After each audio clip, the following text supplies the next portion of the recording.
তো নমস্কার। তো আমি আজকে আসলাম, এটা একটা আসাম এরিয়া, আসাম বেঙ্গল বর্ডারের এরিয়া, যেখানে আমাদের এক কৃষক ভাই, তার সাথে আমি আজকে পরিচয় করে দেবো। তো দাদা, আপনার নাম ঠিকানা একটু বলবেন। আমার নাম হচ্ছে জাকির হোসেন। একটু জোরে বলেন, শোনা যায়। জাকির হোসেন, ঠিকানাটা? ছাগলিয়া পাট্টু। ছাগলিয়া পাট্টু। আপনি এবছর কি ভুট্টা করেছেন এটা? এটা শিকড় 495 কোম্পানির। শিকড় 495 ভুট্টাটা। হ্যাঁ, তো শিকড় 495 ভুট্টা করেছেন। আপনার জার্মিশনটা কেমন দেখলেন আপনি? না ভালো।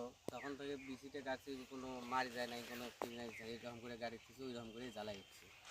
খুব ভালো হয়েছে। হ্যাঁ, আর গাছের যে এখন এই পর্যন্ত কোনো রোগ দেখলেন না গাছে? না কোনো রোগ দেওয়া দেখছি না। কোনো রোগ নেই। গাছের কোয়ালিটি, গাছের গ্রোথ কেমন? কোয়ালিটিও ঠিক আছে, অন্য ভুট্টের চাইও কোয়ালিটি ঠিক আছে। অন্য অন্য ভুট্টার থেকে গাছের কোয়ালিটি ভালো। তো আমি কিন্তু এই জায়গায় এই দাদার কাছে জিজ্ঞাসা করলাম যে এই 495 যে ভুট্টাটা আছে সেটার বিষয়ে।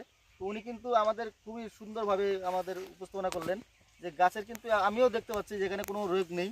আর গাছের জার্মিশন কিন্তু উনি যা বলছেন যে খুবই সুন্দর। তো এখানে আপনি যে ভুট্টাটা করছেন, এখানে আশেপাশে যে অন্য ভুট্টা আছে তার তুলনায় কি আপনি কেমন দেখলেন? ভালো আছে ওগুলো ভুট্টা। তোমার ডিকিসি গাড়ছি আর অন্যান্য অন্য অন্য বেশি গাড়ছি, কিন্তু ওগুলো যেরকম করে পোকা ধরেছে কিন্তু ওগুলো স্প্রে করছে, কিন্তু এটা আমি পোকা মারা স্প্রে পর্যন্ত করিনি। করেন নাই? না না। তো উনি কিন্তু আরেকটা জিনিস তুলে ধরলেন যে ওনার কিন্তু এই জমিতে এখনো পর্যন্ত কোনো পোকার স্প্রে করতে হয়নি। অন্য অন্য জমিতে কিন্তু পোকার স্প্রে করতে হয়েছে, এই জমিটাতে কিন্তু পোকার স্প্রে করা হয়নি।